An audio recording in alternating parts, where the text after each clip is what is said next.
자, 할렐루야. 지금 이 시간이 사실 여러분들에게 너무나 피곤한 시간이죠. 어떤 분이 그러시더라고요. 전도사님이나 제가 설교할 때는 대박이라고. 사실 이 설교가 사실 대박이어야 되는데 이게 저희가 설교를 하면 좀 빨리 끝납니다. 좋으시죠?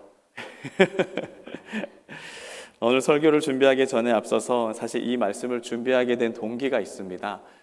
얼마 전에 휴가를 떠나가기 전에 이제 저희 집 막내 아들이 요즘에 굉장히 고민이 많습니다. 9살인데 자신은 꿈이 없다라고 얘기를 합니다. 내가 되고 싶은 게 없어, 아빠. 어떡하지? 다른 아이들은 수십 가지씩 꿈에 대한 이야기를 하는데 누구한테도 이게 꿈에 대한 이야기를 하지 못하더래요. 그래서 항상 속상해하고 많이 고민을 합니다. 그래서 그 휴가를 떠나기 앞서서 그래, 그럼 너의 꿈을 찾아주러 우리 꿈과 희망이 있는 올랜도로 한번 가보자. 그러면서 그곳에 있었던 뭐 나사나 아니면 그런 데를 좀 돌아다니면서 이 아이의 꿈 찾아주기를 한번 해봤습니다. 근데 아이가 아직까지 꿈을 못 찾고 있어요. 그래서 했던 얘기가 뭐냐면, 다니엘아, 뭘 되려고 하지 말고 너는 좀 행복했으면 좋겠어. 무엇을 하기 전에 너가 무슨 일을 하면서도까지 참 뭐든 행복했으면 좋겠다라는 얘기를 했습니다. 근데 이 아이가 저한테 대꾸 묻습니다. 아빠는 행복해? 라고 묻습니다. 그럼 아빠는 행복하지. 왜 행복해? 아빠는 아빠니까? 그래서 저도 정확하게 대답을 못 하더라고요. 그렇게 얘기를 했죠. 너를 낳고 엄마 아빠 같이 있고 이 가정이 있고 그리고 하나님을 이렇게 섬기고 있고 또 뻔한 그런 목사 같은 이야기를 했습니다. 애가 그렇죠. 이제 실망을 하죠. 뭐 그래. 그러면서 아빠도 행복을 찾아봐. 저한테 그러더라고요. 아무튼 이런 행복에 관한 이야기를 한번 여러분들에게 하고자 합니다. 여러분들은 어떻게 행복한 삶을 살아가고 계십니까? 사실은요, 이게 사실 우리는 믿는 사람이기 때문에 이 행복에 관한 이야기를 할 때면 어떻게 다른 사람을 너무나 의식해서 그럼요, 우린 행복합니다. 내가 하나님을 믿고 살아가는 거, 아까 우리 다 찬양을 했지만 하나님의 자녀로 살아가는 것이 내 인생의 가장 큰 행복인데요. 그렇게든 얘기는 하시지만 사실상 삶 가운데엔 그 어떤 행복을 찾아볼 수 없는, 그렇게 표현하지 못하는 그런 분들이, 성도님들이 참 많이 계시는 것 같습니다. 사람들은 하나같이요, 행복한 삶을 찾아 살아가지만은, 소망하면서 살아가지만 그것을 찾는 사람들은 사실 몇 없는 것 같습니다. 사람들에게 당신은 어떻게 살고 싶습니까? 그렇죠. 물었다면은 나 불행하게 살고 싶어요 라고 이야기하는 사람은 세상에 어디에도 없을 겁니다. 다 이러한 행복한 삶을 살기 원하고 행복하게 살고 싶어 합니다. 예전에 어떠한 여론기관에서도 그런 질문을 했습니다. 아주 큰 설문조사였었어요. 나이와 나라와 성별에 상관없이 많은 사람들에게 전 세계 대상으로 그런 질문을 했습니다. 당신은 당신의 삶에 만족하십니까? 라고 하는 설문조사였고, 그리고 그 다음에 나오는 질문이 뭐였냐면, 당신은 당신의 인생에 있어서 가장 큰 관심사가 무엇입니까? 라고 하는 질문이었습니다. 놀랍게도 이 질문의 대답이 뭔 줄 아십니까? 93%가 그렇게 대답했습니다. 행복입니다 라는 답을 했답니다. 여러분에게 다시 한번 여쭤보겠습니다. 여러분들은 어떻게 행복하십니까? 나는 행복합니다 라고 자신 있게 얘기할 수 있는 분 계십니까? 내 삶은 잘 되고 있습니다. 내 삶은 어떻게 탄탄대로로 지금 너무나도 행복합니다 라고 하는 대답할 수 있는 분들은 아마 몇 안 되실 것 같으십니다. 그런데 이 행복의 조건으로 우리가 얘기를 하다 보면은 사람들이 종종 오해하시는 분들이 계십니다. 행복은 돈이 좀 있으면 행복하지 않을까라고 생각하시는 분들도 계시죠. 개인적으로 말씀드리기 뭐하니까 나라별로도 한번 정리해 봤습니다. 어떤 모습 보니까 우리가 살고 있는 이 전 세계 최강대국이라고 하는 이 미국이 혹시 행복지수가 몇 등 정도 되시는 줄 아십니까? 100개의 나라를 간추려서 100개의 나라를 두고 얘기를 했는데 이 미국이 45위밖에 하지 못했습니다. 일본은 46위, 대한민국은 그나마 23위 했습니다. 그런데 재미있는 거는 우리가 너무나도 불쌍하게 생각하는 그런 나라들 있지 않습니까? 방글라데시 뭐 이런 나라들, 동남아에 있는 헐벗고 뭐 병에 걸려서 많이 죽기도 하는 그런 나라가 행복지수가 굉장히 높았습니다. 여러분, 돈이 사람의 행복을 이끌어 준다라고 하는 그런 명제는 틀린 겁니다. 어떤 노인은 평생토록 모은 돈을 자식에게 물려주려고 했습니다. 자식들이 이 유산 때문에 싸움이 나기 시작을 한 겁니다. 그리고 법정 싸움까지 갔어요. 노년된 이제 정말 끝을 바라보는 그의 어머니가 너무 속상해서 자식들 앞에서 그렇게 목숨을 끊었다라는 이야기도 듣곤 합니다. 여러분, 돈이 정말 행복입니까? 돈은 때때로 우리에게는 축복이 아니라 어찌 보면 저주로서로 다가올 수도 있다라는 겁니다. 또 다른 부분의 행복을 한번 찾아보죠. 여러분들의 가운데서는 잘 이제 해당되는 상황이 있을지 모르겠지만 특히 젊은이들 가운데 결혼을 하면 너무나도 행복할 거다라고 생각하시는 분들도 계십니다. 여러분 살아보니까 어떻습니까? 결혼하면 이 행복의 완성이 됩니까? 결혼에 꼬링한다 해서 여러분 행복하십니까? 아내가 된장찌개 끓여놓고 여보 왔어요 라고 하는 거 여러분 이거는 정말 드라마에서나 볼 듯한 모습이지 정말 이거는 환상입니다. 그렇죠? 결혼하면 대부분의 못 잡아먹어 안달이고요. 삶의 정쟁터인 거죠. 행복할 것 같은데 행복하지가 않은 겁니다. 그 남자가 그 남자고 그 여자가 그 여자인 거죠. 성경에도 보면 결혼을 5번이나 한 여인이 나옵니다. 더 행복해지려고 다른 남자를 만났었습니다. 그런데 그가 행복하다고 얘기합니까? 더 불행했죠. 많이 불행했습니다. 그래서 그는 대인기피증에 우울증까지 와서 세상을 사는데 어찌 보면 그의 인생 가운데 기쁨을 찾아볼 수 없는 그런 정말 처량한 여인이 되었던 거죠. 또 행복의 다른 조건을 한번 찾아볼까요? 자, 성공을 하면 행복합니까? 예전에 예능 프로에 나왔던 정형돈이라고 하는 개그맨이 그런 얘기를 했습니다. 나는 지금의 성공이 무너질까 봐 너무나도 두렵습니다. 그런 말을 하면서 자신은 불안장애를 겪고 있다라고 이야기를 하곤 했었습니다.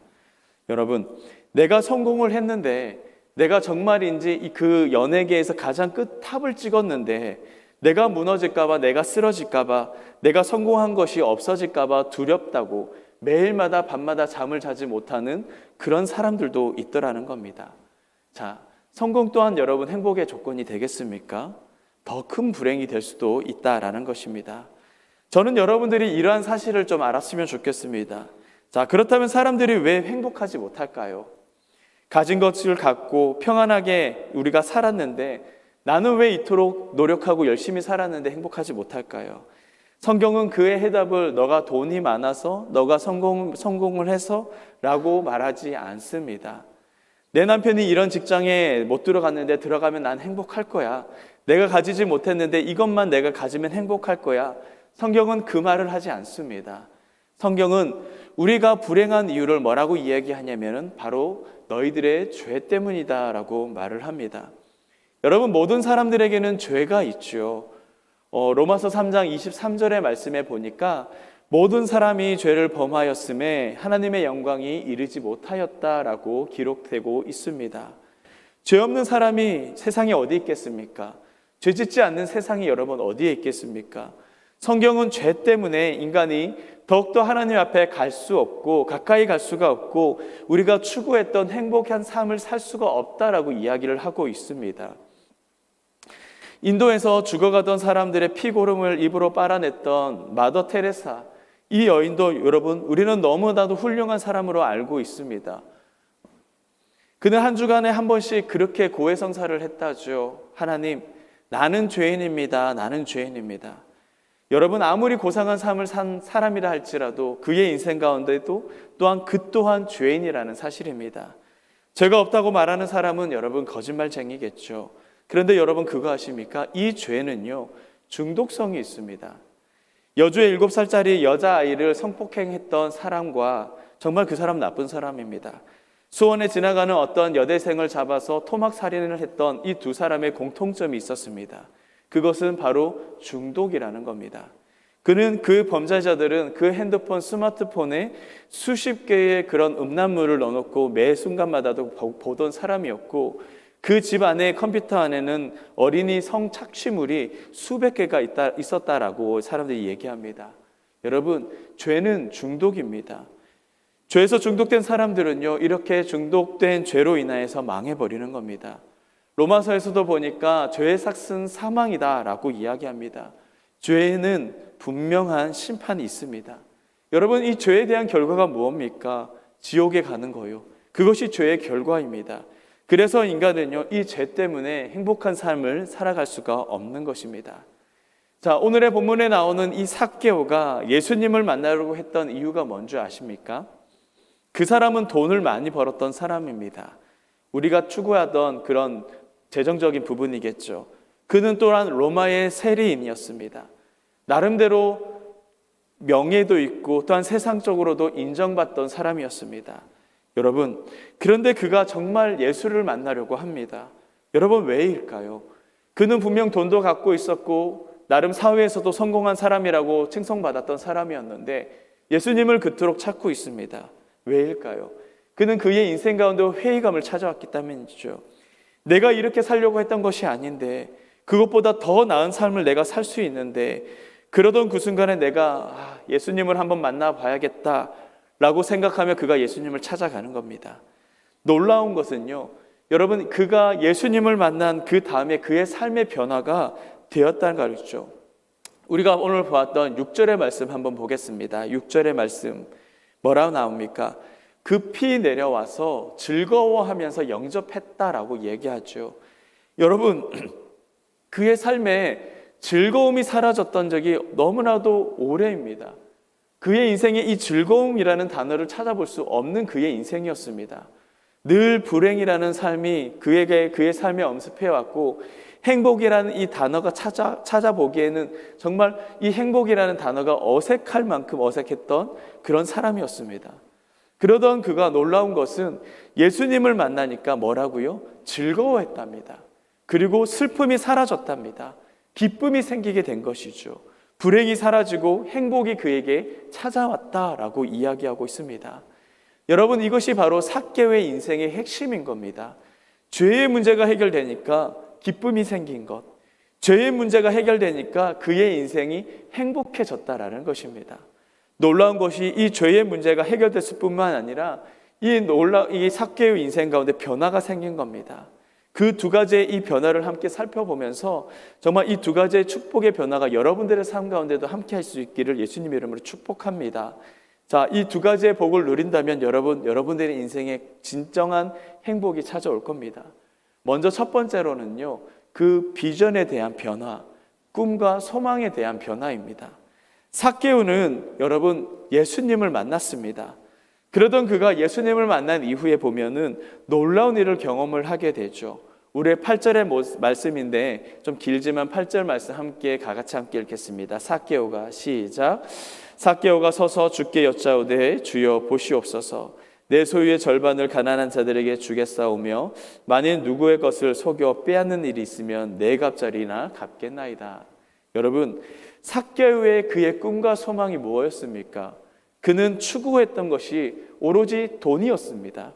돈을 벌고 모으고 저축하고 부자가 되는 것, 그것이 그의 인생의 가장 큰 꿈이었는데, 그랬던 그가 지금 무슨 말을 하고 있습니까? 내가 번 돈을, 그렇게 지금까지 벌어왔던 이 내가 번 돈을 내어놓겠다라고 이야기합니다. 내가 사회에 환원하겠습니다. 내가 가난한 사람들을 위하여서 내가 이 번 돈을 가지고 내어놓겠습니다. 삭개오가 이러한 고백을 하고 있는 것입니다.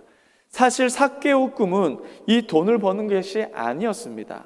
하나님은 삭개오를 만들 때 너는 돈을 버는 인생으로 내가 너를 만들었어 라고 말씀하시지 않으셨습니다. 하나님이 삭개오를 향하여서 갖고 계셨던 비전이 무엇이었을까요? 돈을 벌고 모으고 부자가 되는 것이 아니라 이 번 돈을 가지고 사람을 살리는 것, 그가 번 돈으로 누군가의 인생을 도와주는 것이 바로 이 삭개오가 이 땅에서 태어난 목적이라고 주님께서는 이 삭개오에게 말씀하고 있는 것입니다. 여러분, 사실 이 돈이 비전이 될 수 있습니까? 꿈이 될 수 있습니까? 많은 성도들에게 물어봅니다. 당신의 꿈은 무엇입니까? 왜 삽니까? 물어봅니다. 10명의 10명이 바로 부자가 되려고요. 아이들도 마찬가지죠. 요즘 젊은 애들한테 물어보십시오. 너희 꿈이 뭐냐? 결국 이 꿈의 인생의 가장 최종 목적은 돈이었습니다. 그 다음을 여러분 한번 생각해 보십시오. 돈 버는 게 내 인생의 목적이라면은 여러분, 우리의 인생 좀 너무 불쌍하지 않습니까? 내 돈이 어느 정도가 벌어야지 내가 정말 성공한 인생이라고 할 수 있습니까? 하나님이 너의 창조의 목적을 돈이라고 만들어 지정을 해놨을 때에 여러분 번 돈이 100만 불 안 되면 너무 불행한 것 아닙니까? 여러분 100만 불을 번 사람 세상에 많이 얼마나 있겠습니까? 그 돈 못 모으면 우리 삼류 인생 되는 겁니다. 돈 버는 게 내 인생의 목적이라면 너는 돈 버는 기계로 태어났어. 돈 벌어와. 돈도 못 버는 이 삼류 인생이 나는 그러한 말을 듣는다면은 우리의 인생 너무 처참하고 불행한 겁니다. 불쌍한 거죠. 사람이 만든 모든 물건에는요, 목적이라는 것이 있습니다. 여러분들 잘 아시죠? 그런데 그 목적을 잃게 되면은 그 물건은 그냥 버려지게 되어져 있습니다. 진짜 돈 때문에 태어났다면은, 진짜 성공을 하기 위해서 우리가 태어났다라면은, 여러분, 그것에 만약에 우리가 그런 목적을 달성하지 못했을 때는 우리는 버려지게 되어 있습니다. 여러분, 우리는 돈 때문에 돈을 위해서 태어났고 성공하게 태어났고 또한 부자가 되어야 된다는 것 아니죠. 하나님은 여러분들에게 있어서 고유의 비전과 보유의 그 소망과 목적을 두고 여러분들을 만들고 계심을 여러분 믿을 수 있기를 바랍니다. 그런 삶의 목적을 우리가 만들어졌는데 하나님께서 우리는 그런 삶의 목적으로서 분명하게 만들어 놓으셨는데 그런 목적을 우리가 잃고 살아간다면은 아까도 말씀드렸다시피 우리는 버려지게 되어 있는 것입니다. 전 여러분들이 삭개오가 예수님을 만나서 목적을 발견했던 것처럼 정말 하나님의 그 소망을 여러분들에게 발견할 수 있기를 간절히 소망합니다. 그것이 우리가 이 땅에 살아가야 할 충분한 이유이고요. 비전을 발견하는 그런 인생인 것이죠. 오늘날의 많은 사람들이 이런 꿈을, 소망을, 비전을 그렇게 이루지 못하고 찾지 못하고 삶을 살아갑니다. 많은 핑계를 댑니다. 너는 왜 그렇게 살아가지 못하니? 하나님의 목적대로 너는 살아가지 못하니? 라고 물었을 때에 많은 사람들이 핑계를 댑니다. 골프를 칠 때도 안 맞으면 2만 가지의 핑계가 있다라고 하는데 우리의 인생의 꿈을 찾지 못하는 것에도 충분한 이유를 너무나도 많이 대죠. 나는 가정 때문에, 나는 자녀 때문에, 나는 남편 저녁 식사 때문에. 여러분, 그러니까 우리가 어떻게 됩니까? 어려움이 오면은, 고난이 오면 우리가 너무나도 쉽게 포기하고 넘어집니다. 꺾이면 일어서지 못합니다. 비전이 없는 것은요, 허망한 것에 생명을 거는 겁니다. 여러분, 그거 아닙니까? 전 여러분들의 인생에 있어서 좀 더 활동적이었으면 좋겠습니다. 교회 생활에서도 좀 신앙 생활에서도 좀 적극적이었으면 좋겠습니다.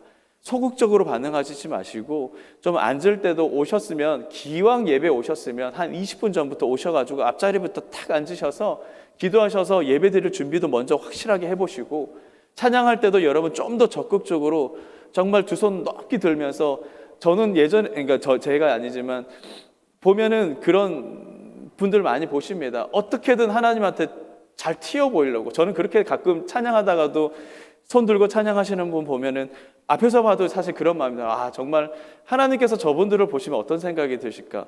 그냥 다 평범한데 그 사람만 손 들고 있는 거예요. 아, 하나님이 정말 저분들을 보고 저분을 정말 특별하게 생각하시지 않을까라는 생각도 해볼 때가 있습니다. 여러분, 정말 예배를 드릴 때도 먼저 앞자리에 나오시고 손도 크게 드시고 찬양도 크게 해보시고 정말 내가 만날 사람들에 대해서 정말 기대감이 또한 생기고 내가 살아갈 그런 소망도 또한 생기고 또한 그런 적극적인 기쁨이 여러분들 가운데 좀 있기를 소망합니다. 예수님을 만난 삭개오의 비전이 발견되었습니다. 여러분들께도 동일하게 도전합니다. 하나님을 만나서 정말 여러분들의 삶 가운데 꿈과 목적을 발견할 수 있기를 예수님의 이름 축복합니다. 왜일까요? 왜 우리가 꼭 하나님을 만나야 됩니까? 여러분, 꼭 만나셔야 됩니다. 하나님이 우리를 만드셨기 때문입니다. 1900년도에 자동차가 처음 나왔을 때 미시간 지역에서 어떤 자동차가 달리고 있었습니다. 그런데 그 차가 따깍따깍거리면서 차가 그만 고속도로에서 서버리게 된 거예요. 어떻게든 노력해서 이 차를 고쳐보려고 했는데 차가 고치지 못했습니다.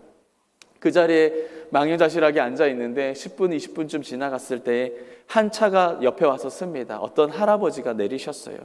젊은이, 내가 이 차를 한번 봐줄까? 그랬더니 할아버지가 이 차를 어떻게 고치시겠습니까? 이 차 나온 지도 얼마 안 됐는데요.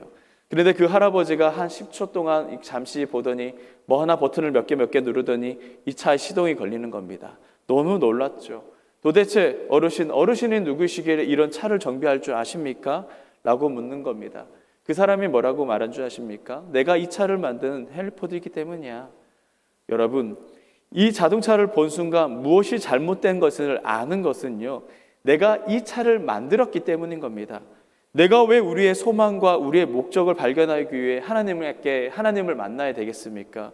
바로 우리를 만드신 분이 하나님이시기 때문입니다. 만드신 분 앞에 가서 자신 있게 내가 AS를 받는 거죠.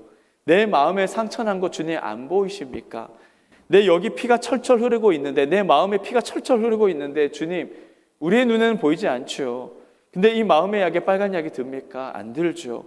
AS를 받으러 하나님께로 나아가지 않겠습니까? 왜요? 하나님이 만드셨으니까요. 그분이 날 창조하셨으니까 그분 앞에 우리가 뚜벅뚜벅 나아가서 보이지 않는 그곳에 아픕니다. 하나님, 내 마음 너무나도 아프고, 하나님, 난 왜 태어났습니까? 그렇게 물어보면 대답해 주시는 분이 바로 우리 하나님이시라는 거죠. 오늘 그 하나님을 삭개오처럼 만나게 되면은 여러분들의 삶 가운데에 이러한 새로운 복이 임하게 될 줄 믿습니다. 내가 왜 사는지를 알아가게 되는 거죠. 밥을 먹을 때도 기쁩니다. 행복해집니다. 흥미롭죠. 우리의 인생이요. 성도가 정말 그런 인생 살아야 되지 않겠습니까? 오늘 삭개오의 예수님과의 만남이 바로 그의 인생을 바꿔버렸습니다. 여러분, 예수님을 만나면 생기는 두 번째 변화는 바로 리더십의 변화가 있습니다. 여러분, 우리의 개인의 삶에 있어서, 여러분들의 삶에 있어서요, 주인이 누구라고 생각을 하십니까? 당연히 교회에 왔으니까 하나님이라고 생각을 하시고 말씀을 하시겠죠. 내가 주인입니다. 내가 언제부터인가 왕인 거죠. 내가 내 인생의 마음대로 하기 때문에 아니겠습니까? 근데 실제로 많은 사람들이 내가 주인된 삶을 살아가는 것에 대해서 많은 염증들을 느끼고 있습니다. 힘들어합니다. 내가 주인이 되어서 살아가는 것에 대해서 이렇게 회의를 느끼고 있는 겁니다. 나는 왜 이거밖에 못할까? 나는 왜 이거밖에 안 될까? 너무나 많은 사람들이 내가 주인된 삶이 어려워하고 있는 것이죠. 여러분, 해밍웨이 너무나 잘 아시죠? 그는 노벨 문학상을 받았던 사람이었습니다. 그는 어떤 책을 남겼습니까? 노인과 바다와 같은, 그리고 무기와 자리과 같은 책을 쓰면서 이 어마어마한 돈을 많이 벌었던 사람입니다. 근데 그의 인생의 말을 한번 보십시오. 입에 곤충을 물었습니다. 그리고 그의 유언장에 뭐라고 적혀져 있는 줄 아십니까? 내 무의미한 인생의 종지부에 마침표를 찍는다 라는 글을 남기고 그는 자살을 합니다. 내가 주인된 인생의 마지막인 것이죠. 내가 내 인생에 이끌어갈 여러분 그 힘이 없습니다. 내가 내 인생의 리더라고 말할 수 있는 그 리더로서의 역량이 우리는 늘 부족합니다. 약간의 어려움이 와도 끊어낼 수 있어야 되는데 그러지 못하죠. 그런데 어떻게 그렇게 그의 인생을 따라가겠습니까? 여러분, 우리에게 위기가 왔을 때요, 이것을 뚫고 나갈 힘이 여러분들에게 스스로 있으십니까? 어떤 아버지가 있었습니다. 도박에 큰 빚을 졌어요. 빚쟁이들이 집을 막 찾아왔습니다. 그래서 아버지가 아이들이 다니고 있는 어린이집에 찾아가서 아이들을 데리고 와서 차에 태웠습니다. 조그마한 알약을 먹였어요. 그게 수면제였대요. 그런데 그 아이들을 데리고 가서 한강대교에서 이 아이들을 던져버렸습니다. 그리고 자기도 그 자리에서 던져집니다. 한 가정의 가장이라고 할 수 있는 그 남자의 리더십의 최후인 겁니다. 내가 나를 리더할 수 없는 인생이 어떻게 내 가정을 책임질 수 있고 어떻게 내 가정의 가장이 될 수 있냐는 것이죠. 내가 내 가정을 이끌어 갈 수 있다라고 말할 수 있겠습니까? 우리의 인생의 주인이 될 수 없는 사람들입니다. 우리는요. 그것이 바로 우리의 인생의 마지막이고 우리의 한계라는 것이죠. 여러분 스스로를 한번 잘 돌아와 보시길 바랍니다. 내 인생의 주인이 누구인가? 주인을 바꾸십시오. 놀라운 일들이 일어나게 될 겁니다. 오늘 여러분들의 삶 가운데 나는 내 인생의 주인이 되어서 내 삶을 잘 이끌어 갈 수 있어 라고 하는 이 말에 회의를 느끼신다면은 여러분들의 마음을 다시금 고정하시고 교정하시고 그 리더를 한번 바꿔볼 수 있기를 바랍니다. 나는 내 인생의 주인이 아닙니다 라고 그렇게 고백하시고 그분이 이끌어가는 삶이 얼마나 위대한 인생이 될 것인가를 기대할 수 있는 저와 여러분들의 삶 될 수 있기를 바랍니다. 오늘 이 시간에 이 자리에 앉아있는 모든 분들이 정말 행복한 삶을 찾아갈 수 있기를 축복합니다. 그의 방법이 뭐라고요? 삭개오처럼 예수님을 찾아가십시오. 비전이 변화가 되고 여러분의 그런 가치관이 변화가 되겠죠. 여러분의 인생의 리더가 바뀌게 될 것입니다. 삭개오는요, 그 행복을 누리게 된 겁니다. 그리고 그의 인생에 후회하지 않는 삶을 걸어가게 되었던 것이죠. 진지하게 여러분들의 인생의 그 행복을 찾아볼 수 있기를 바랍니다. 그 어떠한 연령과 그리고 직분도 상관없이 정말 내가 있는 이 자리에서 나는 정말 행복한가라고 스스로에게 한번 여쭤보실 수 있길 바랍니다. 오늘 여러분들에게 주님이 임하시면은요, 이 놀라운 복들이 여러분들 가운데 임하게 될 것입니다. 여러분, 마지막으로 여러분에게 다시 한번 여쭤보겠습니다. 여러분은 진정 행복하십니까? 정말 그 행복을 찾을 수 있는 여러분들의 삶 될 수 있기를 예수님의 이름으로 축복합니다. 기도하시겠습니다.